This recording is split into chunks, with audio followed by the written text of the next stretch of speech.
Hello students, welcome to Swarnim Career Institute. This is Pradeep Saini, your physics tutor. Today we study about application of Gauss law. इसके अंदर हम लोगों ने कुछ applications जो हैं पिछले दो वीडियो लेक्चर्स में पढ़ी हैं और नेक्स्ट एप्लीकेशन जो है हम लोग अब पढ़ने वाले हैं। दोनों एप्लीकेशन इंपॉर्टेंट है। आज का जो हमारा टॉपिक रहेगा, जो एप्लीकेशन रहेगी, नंबर देखिए 5, ये नंबर 5 क्या रहेगा? Electric field of a uniformly charge plane surface. या आप किसी बुक में मिलेगा कोई लेयर दी हुई हो, ठीक है, या फिर कहीं लिखा हुआ मिल सकता है आपको कोई शीट दी हुई हो, या फिर आपको लिखा हुआ मिल सकता है थिन प्लेट दी हुई हो। यहां ध्यान देना, यहां कहीं भी मेटल नहीं लिखा हुआ है, धात्विक नहीं लिखा हुआ है, ये सब प्लेन शीट। इन सब का मीनिंग क्या होता है इसको आप जनरली समझिए कि मेरे पास ये एक पेज आप देख रहे हो, ये पेज, ठीक है ना, इसको हम लोग शीट बोल रहे हैं, सरफेस बोल रहे हैं। क्लियर हो गई ना बात? अगर इसकी कोई मोटाई होती तो फिर हम इसको सरफेस नहीं बोलते। उस समय मोटाई होने के कारण एक इधर की तरफ की सरफेस होती और एक इधर की तरफ की सरफेस होती। अगर ये मोटाई होती, जैसे मैं बात करूं इस पूरे की, तो इधर की एक सरफेस हो गई और इधर की एक सरफेस हो गई। लेकिन ये इतना पतला मान रहे हैं हम लोग कि इसको पूरी को हम एक सरफेस ही मानेंगे, पूरी एक सरफेस चार्ज मानेंगे। उस केस के अंदर आपको ऐसे ऐसे लिखा हुआ मिल सकता है, कुछ नहीं क्या मिला है। अब हमसे पूछा क्या गया है कि इस सरफेस से कोई डिस्टेंस गिवन है। ये सरफेस थी, दिस वन। इस सरफेस से कोई डिस्टेंस गिवन, सपोज यहां पर इस पॉइंट पे इलेक्ट्रिक फील्ड निकालना है, तो इतनी कोई ना कोई डिस्टेंस है, या फिर इस पॉइंट पे कोई इलेक्ट्रिक फील्ड निकालना है, या इस सरफेस के इधर कहीं इलेक्ट्रिक फील्ड निकालना है। ये हमारा आज का इस टॉपिक में आंसर क्वेश्चन है। अब कैसे होगा? तो पहली बात, सबसे पहले जब हम गॉस लॉ पढ़ रहे हैं तो हमें लोगों को इलेक्ट्रिक फील्ड की डायरेक्शन चाहिएगी, क्योंकि अगर वो होगी तो हम ds और E के बीच में एंगल निकाल सकते हैं। तो सबसे पहले हम लोग निकालना चाहेंगे यहाँ पे डायरेक्शन, उसके बाद आगे बढ़ेंगे। पहले डायरेक्शन निकालने वाले हैं कि इलेक्ट्रिक फील्ड डायरेक्शन किधर होगी। चलिए, ये लार्ज शीट है, इसको आप इंफिनिटी लेंथ की शीट कह सकते हो। तो इसके लिए हम देखो क्या करने वाले हैं, ये हमारे पास एक शीट है, this is a plane surface जो लार्ज है, या मैं बोलूं तो इंफिनिटी लॉन्ग है, इंफिनिटी लॉन्ग ऐसे मान सकते हैं। अब हमने क्या किया, इससे कुछ इस पॉइंट पे ये डिस्टेंस है r, इस पॉइंट पे हमें क्या निकालना है, इलेक्ट्रिक फील्ड इंटेंसिटी। क्लियर हो गई? ये जो आप यहाँ डायग्राम देख रहे हैं, एक्चुअल में शीट ऐसी है आपके सामने ऐसे, और इससे परपेंडिकुलर डिस्टेंस है ये वाली, ठीक है, ये ऐसे हो जाएगा। यहां पर ये जो बॉडी चार्ज की हुई है, ये वाली क्या बनाएगी, इलेक्ट्रिक फील्ड, ठीक है। तो मैं इसको लिख रहा हूं यूनिफॉर्मली चार्ज्ड, क्योंकि क्वेश्चन में यही है, यूनिफॉर्मली चार्ज है ये। चलिए, अब यहां पे आंसर निकालना है तो क्या करना होता है, पिछले तरीके से हम लोग क्या करके आ रहे हैं कि यहां से कोई डिस्टेंस ले लो, फिक्स डिस्टेंस ले लिया आपने, ठीक है, और ऐसे ही यहां से कोई डिस्टेंस ले लो, सेम डिस्टेंस, ये वाली और ये वाली डिस्टेंस क्या है, सेम है। यहां आपने क्या ले लिया, छोटा सा सेगमेंट ले लिया, अल्पांश सेगमेंट, राइट। अब देखिए, ये जो सेगमेंट है ये अपने आप में एक पॉइंट चार्ज बनेगा। क्या बनेगा भाई? ये अपने आप में पॉइंट चार्ज, छोटा सा है ना, पॉइंट चार्ज।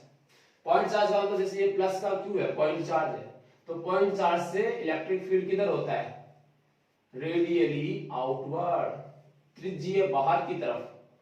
क्या होता है, रेडियली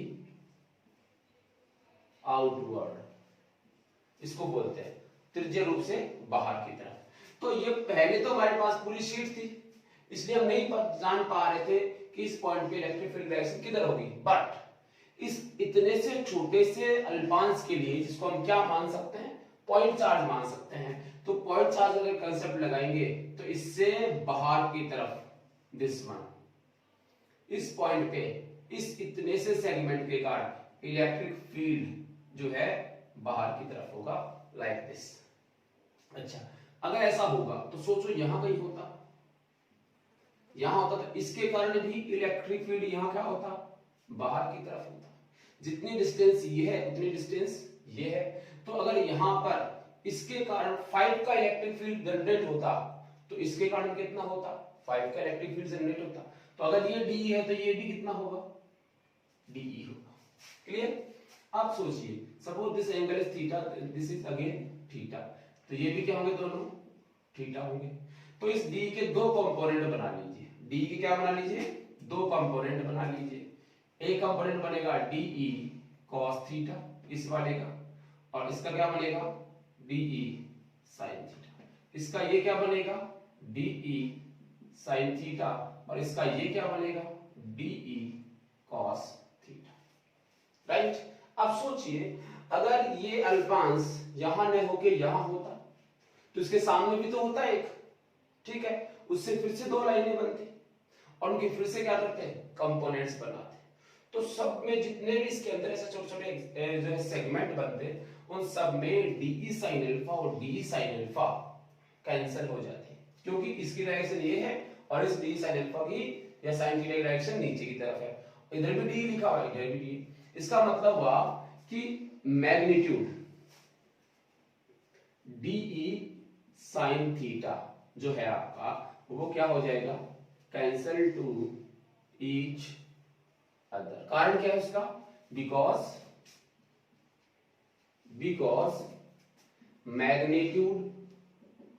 मैग्नीट्यूड इज सेम, परिमाण दोनों क्या है समान, एंड डायरेक्शन इज ऑपोजिट, इसकी डायरेक्शन कैसी है विपरीत है, इसलिए ये तो क्या हो जाएंगे कैंसिल।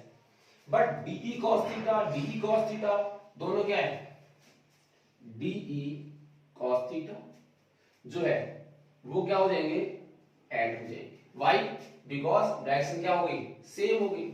इसका रीजन क्या है, बिकॉज डायरेक्शन इज सेम। तो सेम डायरेक्शन होने के कारण डीई cos थीटा क्या हो जाएंगे, सब ऐड हो जाएंगे। तो देखिए इसने इसको कैंसिल कर दिया तो डायरेक्शन किधर मिला, इलेक्ट्रिक फील्ड की फाइनल रिजल्ट किधर मिला, इस वाली शीट के परपेंडिकुलर।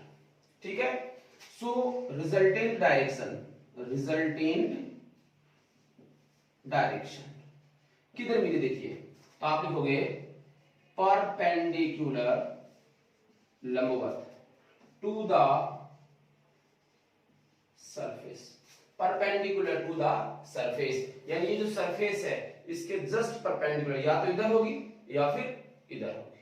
ठीक है, वो डिपेंड करता है कि आपने पॉइंट कौन सा लिया है। क्लियर होगी बात, यानी एक बात क्लियर हो चुकी है कि कोई भी सरफेस है उससे किसी भी पॉइंट पे जो इलेक्ट्रिक फील्ड की डायरेक्शन होगी वो हमेशा इसके क्या होगी, परपेंडिकुलर होगी। क्लियर। चलिए अब दूसरा डायरेक्शन आ गई, अब हम क्या निकाल सकते हैं इजी वे में, मैग्नीट्यूड का मतलब क्या होगा कि यहाँ पे है कितना इलेक्ट्रिक फील्ड, डायरेक्शन तो पता चला इधर की तरफ, बट है कितना वो हमें निकालना होगा। ठीक है, इसको लिख लो, फिर मैं इसका मैग्नीट्यूड निकालते हैं गॉस के नियम से। अभी तक हम लोगों ने ये याद रखने के लिए इतना काम किया है। चलिए अब बात करते हैं मैग्नीट्यूड की। देखो मैग्नीट्यूड कैसे निकालेंगे, फिर से ये हमारे पास हमारा क्या है, शीट है, प्लेन शीट।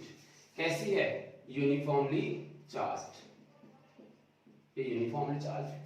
मैं आपको बता देता हूं इसमें जो गिवन है, मतलब क्वेश्चन में क्या गिवन है, इसमें गिवन है सरफेस चार्ज डेंसिटी सिग्मा। इसकी सरफेस चार्ज डेंसिटी कितनी है, sigma, per unit square centimetre में या पर यूनिट स्क्वायर मीटर के अंदर इसकी जो है चार्ज जो है वो कितना है, सिग्मा। इसका मीनिंग ये हो गया।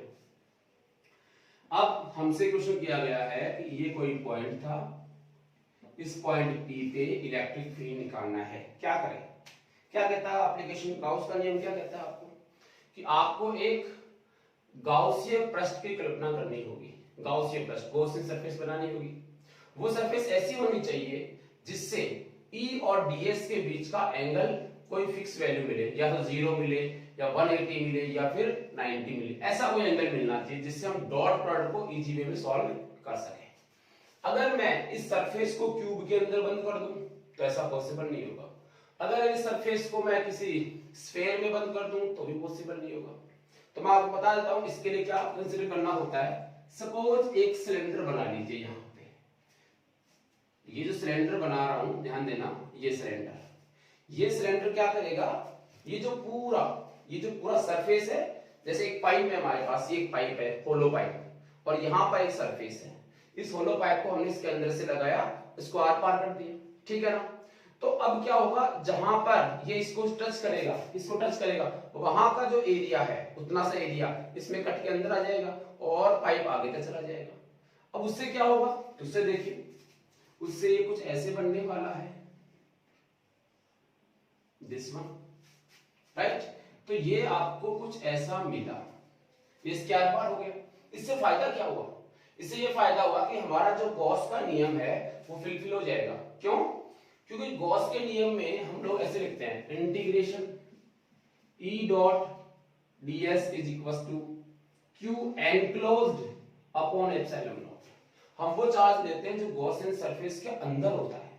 तो गॉसियन सरफेस तो हमने कैसी मानी है, सिलेंड्रिकल जैसी, और सिलेंडर के अंदर यहाँ वाला जितना भी चार्ज है, इस पूरे में से इतना जो चार्ज रहेगा वो सरफेस के अंदर आ जाएगा, ऐसा बन जाएगा, ठीक है।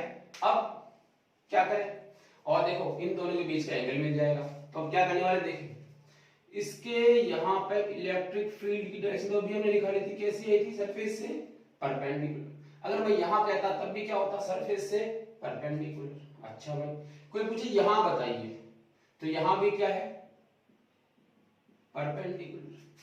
कोई बोले यहाँ बताइए, तो यहाँ भी क्या है, परपेंडिकुलर, ठीक है ना। तो ये इसके परपेंडिकुलर डायरेक्शन हो गई, क्लियर है। चलिए, और कोई हमसे कहे यहाँ बताइए, तो यहाँ भी क्या होगा, परपेंडिकुलर।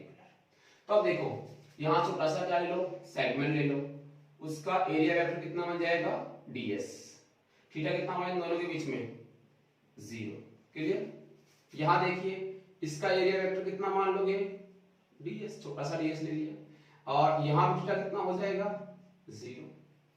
तो दो सरफेस का तो काम कंप्लीट हो चुका है। और इस सरफेस की बात करो, जो ये जो सिलेंडर है, इसका ये जो कर्व सरफेस है ऊपर वाला, ये वाला, इस सरफेस की अगर हम बात करें तो इस पे भी छोटा सा क्या ले लो, ds ले लो। तो मैंने एक छोटा सा ds इस पे ले लिया।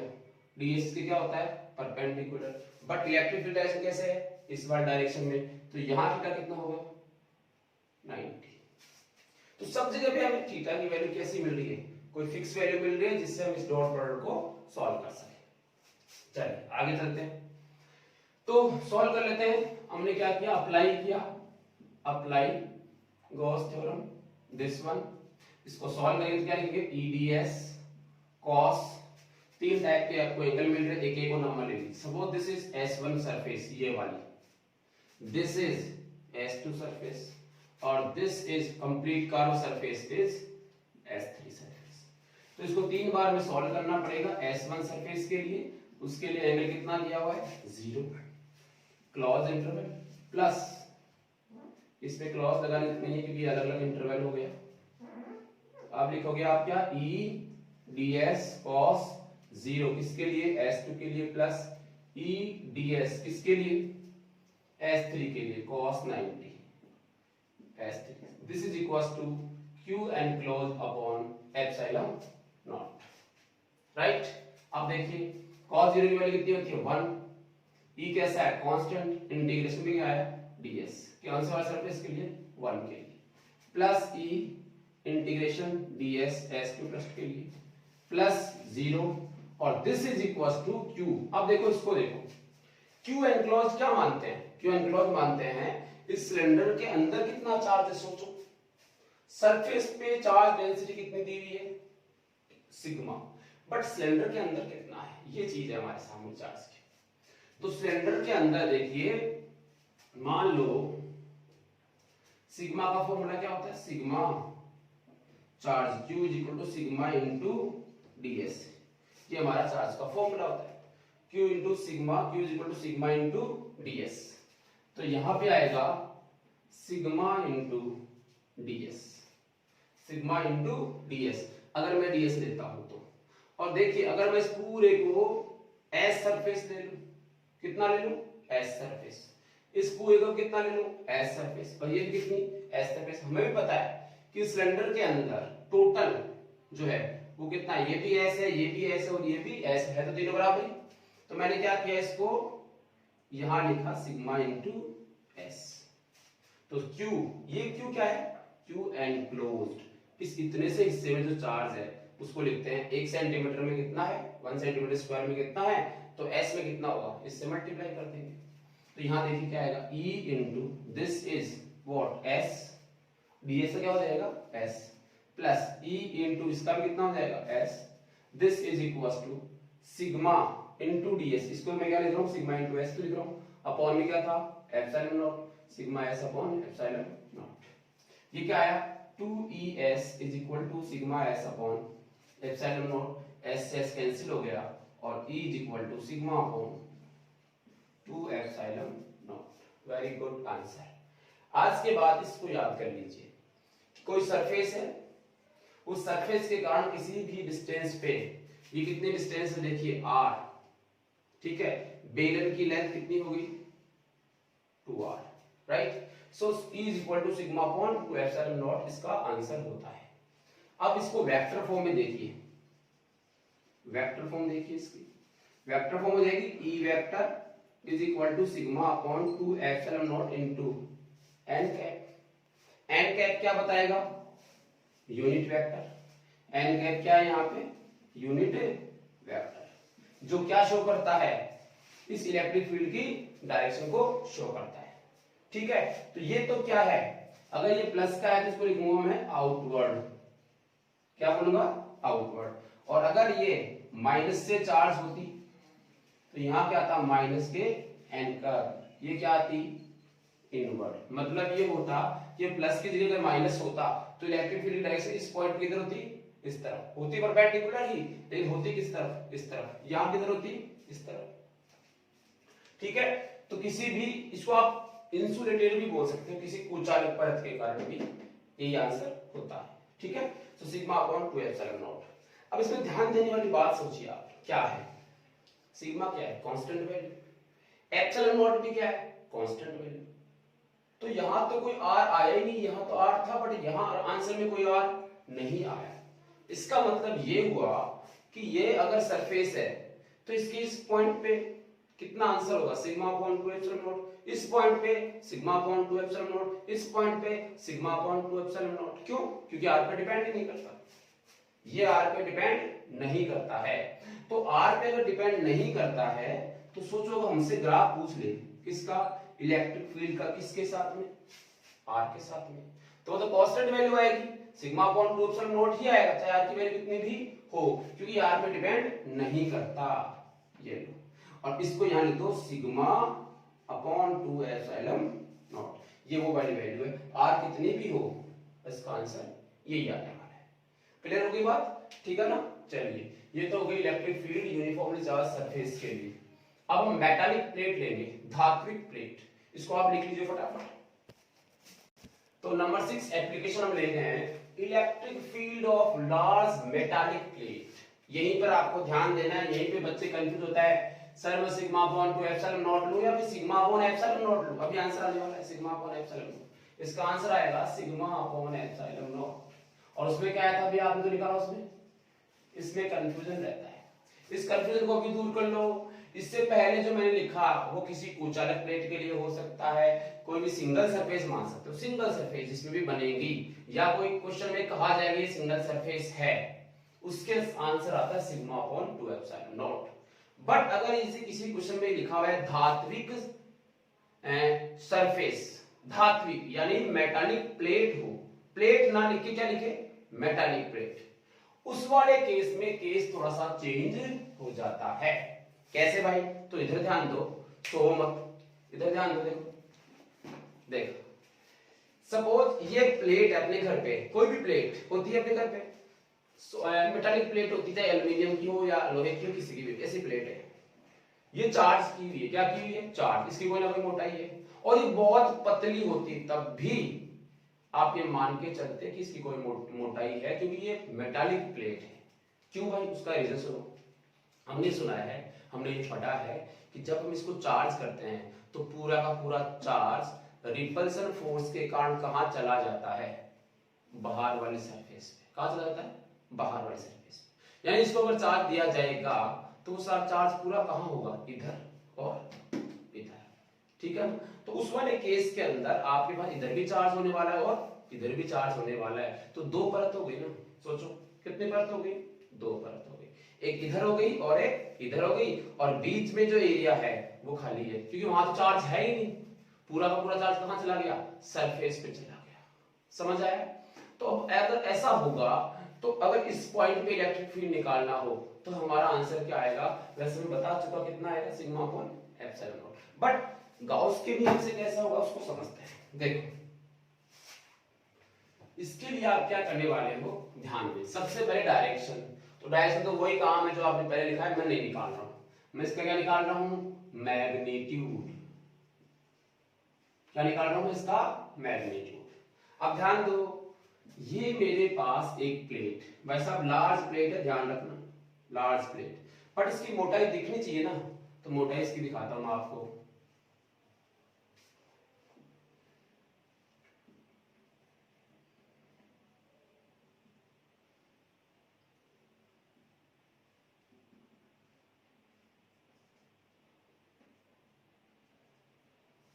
कुछ ऐसे मान लीजिए आप, ठीक है। अब आप ये देखिए, इसके अंदर ये जो आपको एरिया दिख रहा है, ये एक्चुअल में ये मोटाई है, 3D डायग्राम बनेगा ना, ये वाली मोटाई, ठीक है। ये आप जो देख रहे हैं, ये वाली इसका बन जाएगा।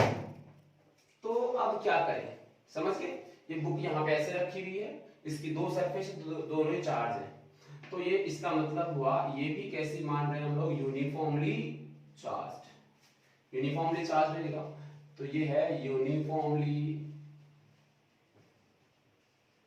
चार्ज, जिसके लिए सरफेस चार्ज डेंसिटी कितनी दी हुई है, सिग्मा, ठीक है।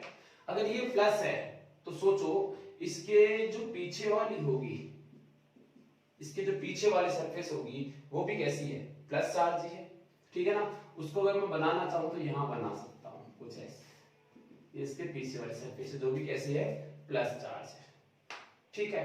इसका मतलब क्या, मैं यहाँ पे प्लस चार्ज शो कर सकता हूँ, सोचिए थोड़ा सा, ठीक है, इधर से देखने के लिए। इसकी मोटाई है। अब क्या करें, आपको निकालना है कोई पॉइंट लेके कि ये जो आपकी प्लेट है इससे ये पॉइंट है, इस पॉइंट पे क्या निकालना है, इलेक्ट्रिक फील्ड, या इस पॉइंट पे या इस पॉइंट पे, तो ये परपेंडिकुलर डिस्टेंस होगी। अब यहां आंसर निकालने के लिए क्या करोगे, तो यहां आंसर निकालने के लिए अगर मैं गाउस के नियम से निकालता हूं तो मैंने कहा ये पॉइंट ये वाला है, ये बी पॉइंट है, और इसकी ये जो डिस्टेंस है वो कितनी है, आर, राइट। अच्छा भाई, अब क्या करना होता है कि जो चार्ज होता है उस चार्ज को उस सिलेंडर के अंदर पैक करना होता है। तो सिलेंडर बना लो, ये क्या बन जाएगा, सिलेंड्रिकल। हम लोग इसमें गाउसियन सरफेस बना लेंगे, सिलेंड्रिकल। बट ध्यान देना, इसमें मैं आर पार नहीं करूंगा। क्यों, उसमें तो मुझे आर पार करना मेरा कंपल्सरी हो गया था, क्योंकि जो चार्ज बीच में से कट के जा रहा था उस पाइप से, उसको आगे बंद करने वाला कौन था, कोई नहीं था। यहां आप इसको आर पार करने की जरूरत नहीं है, ये आपका यहां तक लाके छोड़ दीजिए। क्या इसका मतलब समझ सकते हो आप लोग, इसको आपने आर पार नहीं किया है, क्लियर है। और अगर आपने इसको आर पार नहीं किया तो क्या ऐसा बनेगा, ये सोचो, देखिए ये इधर से ऐसे आएगा। अब इसको देखो, मैं यहां पे दिखाता हूं आपको, ये ऐसे, इतना ही गाउसियन सरफेस मान रहा हूं मैं, सिलेंडर जो मैं इमेजिन कर रहा हूं वो इतना ही है, ऐसे नहीं है, इतना है, ठीक है ना।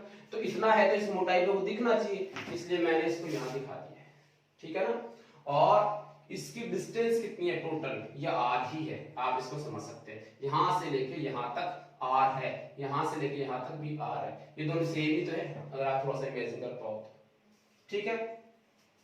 या इसको आप ऐसे समझ सकते हो कि ये मोटाई आपने ले ली है ना, ये plus charge plus charge plus charge plus charge, ये सारा पूरा का पूरा प्लस चार्ज, और ये दिस वन, ये आर डिस्टेंस। इसको आप ऐसे भी समझ सकते हो, एक ही तो बात है, ठीक है ना। मैंने इतना सा बना दिया। ओके, अब क्या करें, अब आंसर निकाल लेते हैं। कैसे आएगा, अप्लाई करते हैं। तो किसी एक से सॉल्व कर लेते हैं, इसी सॉल्व कर लेते हैं। यहाँ इलेक्ट्रिक फील्ड डायरेक्शन किधर रहेगी, परपेंडिकुलर। यहाँ छोटा सा ds, ये थीटा कितना 0। यहाँ देखिए, यहाँ कुछ भी करने की जरूरत नहीं है। यहाँ क्यू कितना है 0, क्या कोई चार्ज है, नहीं है। चार्ज यहाँ कुछ भी नहीं है, तो क्यू यहाँ क्या रहेगा 0 रहेगा। तो यहाँ तो इलेक्ट्रिक फील्ड अपने आप ही क्या हो जाना है 0 है। तो ये बना। इस सरफेस की बात करो, यहाँ ये तो क्या बनेगा ds, और इधर क्या बनेगा e। थीटा कितना हो गया 90। तो यहाँ पर जो थीटा है वो कितना रहेगा 90, और यहाँ पे e कितना रहेगा 0, क्योंकि अंदर की तरफ कोई चार्ज नहीं। अब हम लगा लेते हैं अप्लाई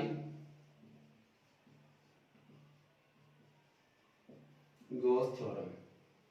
क्या था, close integral E dot ds is equal to Q enclosed upon epsilon naught, this one.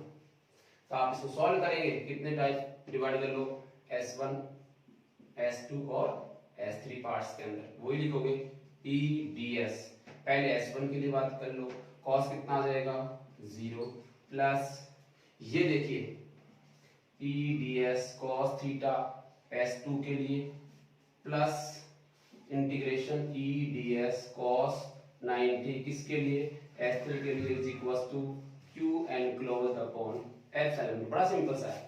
देखिए ये cos 0 हुआ, किसके लिए, इसकी बात हुई। इस पूरे का E तो रहेगा बाहर, और इसका क्या बन जाएगा S, इस पूरे का S मान लो, प्लस ये क्या होगा 0, क्योंकि इलेक्ट्रिक फील्ड की वैल्यू यहाँ कितनी है 0, प्लस ये कितना होगा 0, क्योंकि cos 90 की वैल्यू कितनी होती है 0। अब जरा इसको देखो, बताइए तो इसमें Q कितना है, इसमें Q कितना है, ठीक है ना। इसको चाहो तो मैं थोड़ा सा ऐसे बना दूं दिखने के लिए, ठीक है। चलो, तो इसमें Q एनक्लोज्ड जो आएगा वो आएगा सिग्मा इंटू S, वैसे की वैसे ही sigma into S upon epsilon naught. इसको देखो क्या आ रहा है यहाँ से, ES is equal to sigma S upon epsilon naught. S ने S को खा गया और यहाँ सिग्मा अपॉन एप्सिलॉन नॉट छोड़ गया, सही है।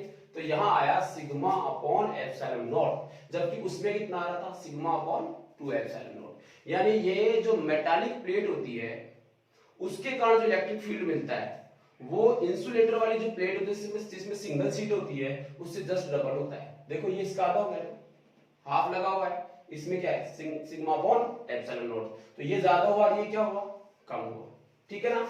तो दो प्लेट के कारण आंसर आ रहा है कम, और सिंगल प्लेट सॉरी दो प्लेट के कारण आंसर क्या आ रहा है जस्ट डबल आ रहा है, और सिंगल प्लेट के कारण आंसर कितना आ रहा है जस्ट हाफ आ रहा है, ठीक है ना। ये इसका दोनों का रिजल्ट।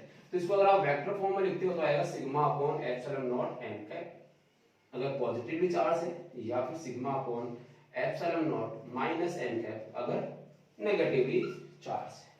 क्लियर है ना सर। ये आंसर तो और भी कोई तरीका है क्या निकालने का, यस सोचो ना आप ऐसे, दो प्लेट नहीं, देखो इसको दूसरा तरीका बताता हूं मैं आपको, सिंपल सी बात। यहाँ पे वैसे मैं क्वेश्चन की फॉर्म में बता देता हूँ मैं आपको, इसको आप उतार लीजिए, मैं एक क्वेश्चन कर लेता हूँ।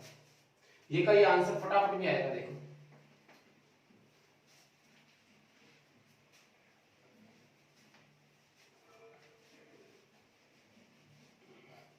देखो क्वेश्चन क्या है, केस बना लेता हूं मैं इसको केस।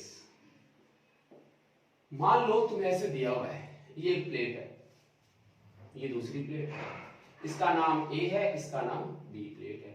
इस पे मान लीजिए प्लस चार्ज डिस्ट्रीब्यूट किया हुआ है, इस पे भी प्लस चार्ज डिस्ट्रीब्यूट किया हुआ है। ये दो प्लेट हो गई, ठीक है।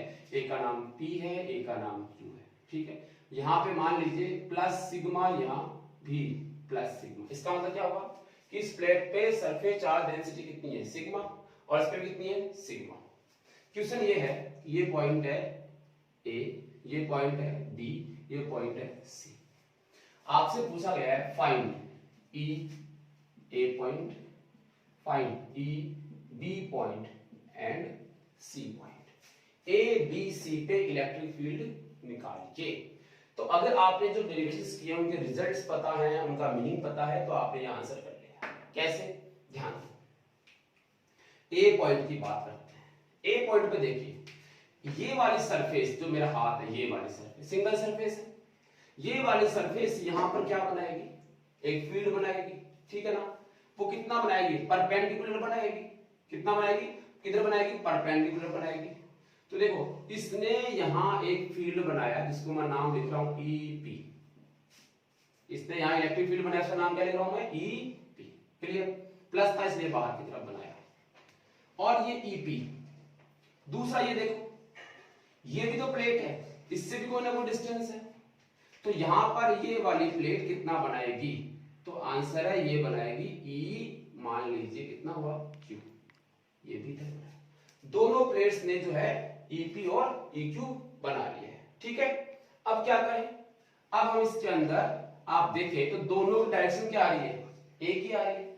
जब दोनों की डायरेक्शन एक आ रही है तो क्या हो जाएगा रिजल्टेंट? तो यहाँ पे जो ई नेट आएगा, ई नेट कहां पर? ए पर, वो आएगा EP plus EQ, EP plus EQ. ठीक है, तो आप खुद सोचिए, सिंगल सीट के कारण क्या आंसर निकाला था इससे पहले वाले में? Sigma upon 2 epsilon not.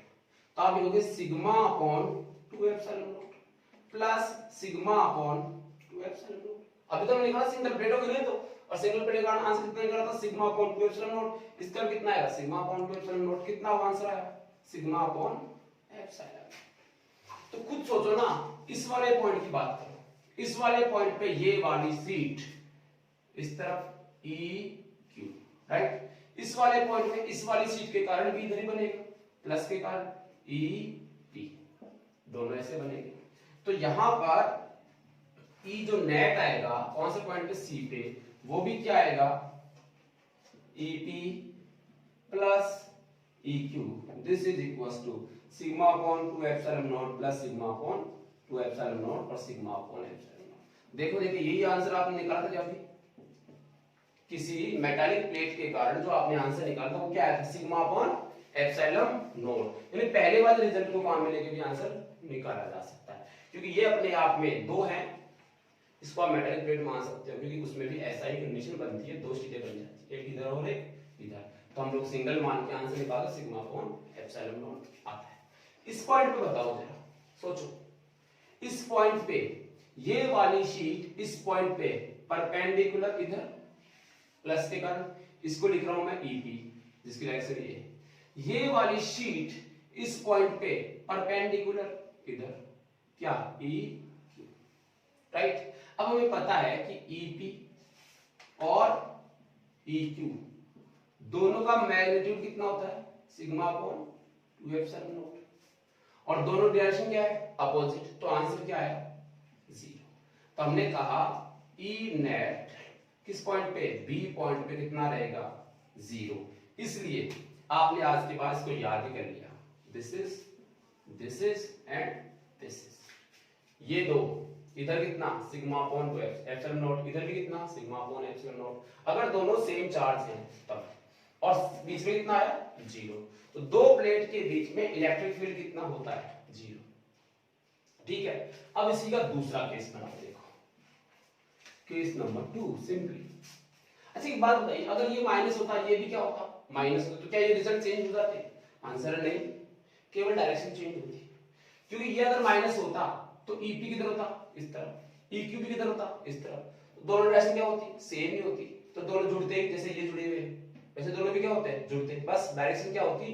Toward इस तरफ, इसके अंदर की तरफ होती है, ठीक है ना, बाहर की तरफ नहीं होती। बट सेकंड केस ये ले रहा हूं कि अगर एक तो होता प्लस और एक होता माइनस, जैसे कैपेसिटर में होता है।